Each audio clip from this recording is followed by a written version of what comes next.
Belə bir müraciət olmuşdu. Qız uşağı idi. Təxminən 14 yaşa qədər bir yaşı idi. Bu uşaqda olan müraciətin səbəbi tüklənmə ilə bağlı idi. Ali təhsilli bir ailə idi.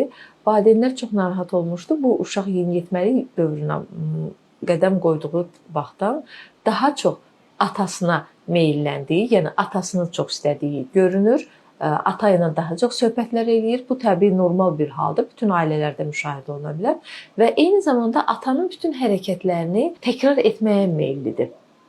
Yəni bu ananı və nənəni təbii ki, atanı da narahat etdiyindən onlar bir çox testləri vermişdilər. Hətta hüceyrə səviyyəsində, xromosom səviyyəsində müəyyən testlər yoxlanılmışdı və endokrinoloqa mənə müraciət olunmuşdu.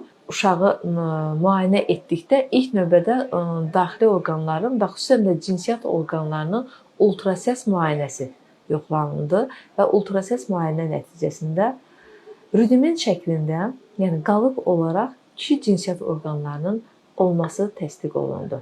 Ona görə də sizdən xahişim, valideynlər yeniyetməlik dövründə övladlarınıza xüsusi diqqət yetirin. Həm qızlara, həm oğlanlara. Necə qız uşağında kişi cinsiyyət orqanlarının rudiment qalıq əlamətləri var idisə, eləcə də bu oğlan uşaqlarında da müşahidə oluna bilər. Vaxtında ildə bir dəfə profilaktik olaraq bütün qız və oğlan uşaqlarının, xüsusən də yeniyetməlik dövründə ultrasəs müayinəsini sizdən mütləq məsləhət görürəm.